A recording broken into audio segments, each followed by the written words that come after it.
So mga paps, ngayong araw pala, may konti lang ako i-share sa inyo tungkol sa pagpapalit ng langis, okay? So simulan na natin to mga paps. Konting disclaimer lang bago ko simulan itong gagawin ko. Sa pagpapalit ng langis ng sasakyan natin, ang proper interval yan ganito.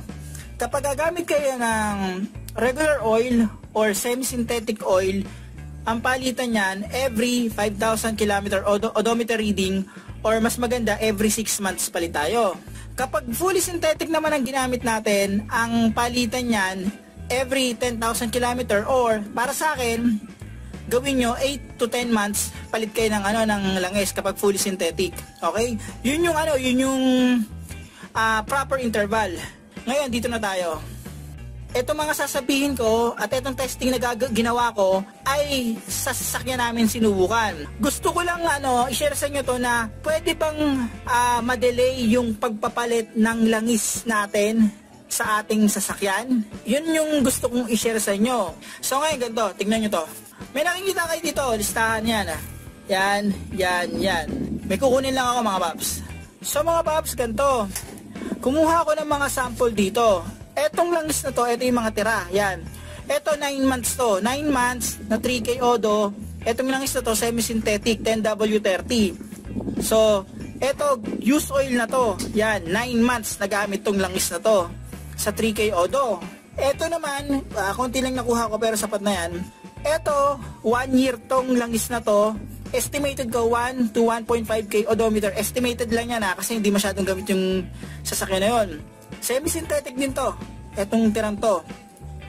Ito naman, siyempre, new oil, semi-synthetic. May nagawa na ako dating video tungkol dito. Tinest ko yung langis. Ngayon, yung testing na yon dati, ang gamit ko nun ay regular oil. 5 months yung langis na yun, used oil na yon. So, nung tinest ko yon, talagang pulado na yung tester ko. Okay, so ganito gagawin natin. Ito ginawa ko, gusto ko lang mapakita sa inyo kung pwede mang madelay ng ilang buwan sa pagpapalit ng langis. Pero nakadepende pa rin kung gaano kalayo ang tinakbo ng sasakyan nyo. So ito yung gagawin nila ng mga paps.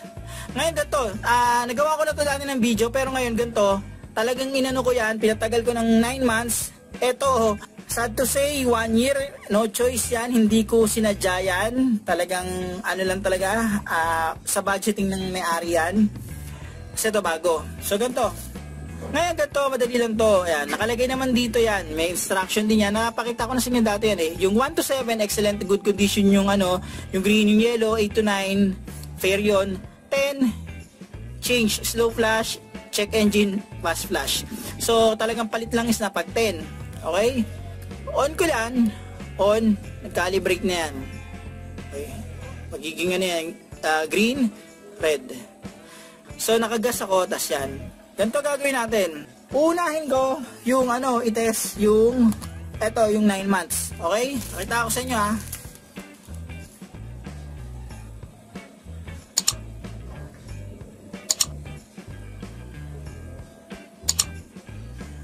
Yan. Okay, so ayan na siya. Ngayon, pindutin natin yung test.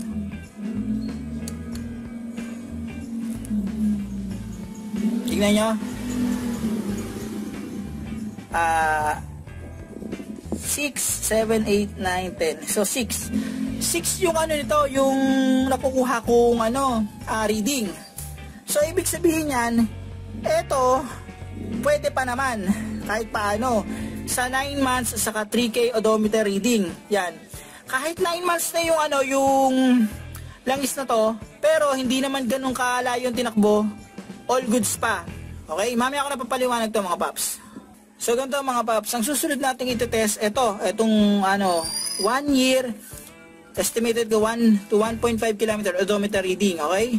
So, test na natin yan mga paps. So, gagawin ko lang on. Tayo kung mag-calibrate. Tapos, test na natin ito.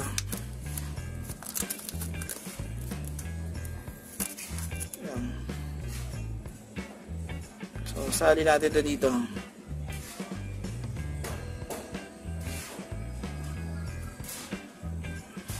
Tama na yan. Okay na yan. So ngayon gagawin ko, i-test ko. Pipinutin ko lang yung test. Yan, yan natin ha.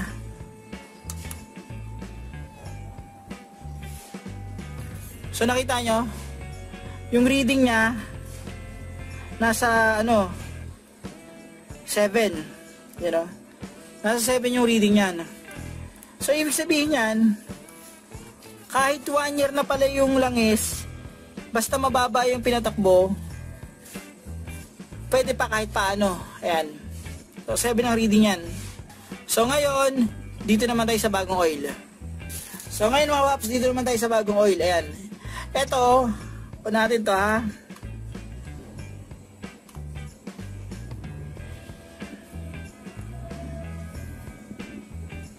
Ayan.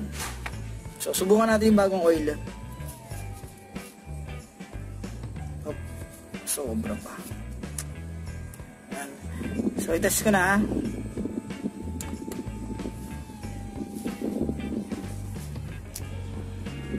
So nakita nyo, ang nakuha ko reading 1, ibig sabihin yan, good yung yung oil na yan. Syempre good yan kasi bago tong oil. Etong tester na to, napaliwanag ko na dati to pero ulitin ko na lang ulit. Etong test na to, kasi ganito, ang langis natin, yan, habang tumatagal yan, syempre, ginagamit natin, di ba? Umiitim yan. Ngayon, pag umiitim yan, tumataas yung acid level yan. Yung acid level niyan, tinetest nito. So, yun yung silbi ng mga nakikita nating number dito. So, kapag mas mataas ang acid level niyan, ang nangyayari, mas tumataas yung number dito. So, ibig sabihin nun, halimbawa, yung acid level niya mataas na, talagang gamit na yung oil, makikita nyo rito, nag-ano na yan, nagbiblink na ng pula yan, yan. Yung dating yung test, ginamit ko to sa sa regular oil. Ang regular oil mas mabilis talagang mangitim. Kumbaga, mas mabilis ma-worn out yung regular oil. Ibig sabihin nun, kung mas mabilis ma-worn out yung regular oil, mas mabilis din tumaas yung acid level niyan. Yun yung sinusukat nito mga paps. Ano bang punto ng video na to? So eto, pinakita ko lang sa inyo mga paps kung pwede bang ma-delay yung pagpapalit ng langis natin. Tinest ko to sa semi-synthetic at tinest ko to sa regular oil. Halimbawa, ang sasakyan natin ay halimbawa ito, sample ko ito, 9 months, tapos ang odometer niya mababa lang 3K odo, semi-synthetic. Ito, nagsasabi sa test na pwede pa naman gamitin. Okay? Ngayon ito, sa case kasi nito, 1 year, 1.5 km odo, ang sinasabi rin sa test, pwede pa. Itong test na ginawa ko, uulitin ko, ay sa semi-synthetic. Yung sa regular oil na test na ginawa ko, 5 months pa lang, sobrang itim na na pali dito talaga. Talagang nagbiblink na yung pula niyan. So ngayon ganito, yun yung puntos ng video na to. Kung pwede bang ma-delay ng ilang buwan yung sa interval ng oil natin. Okay.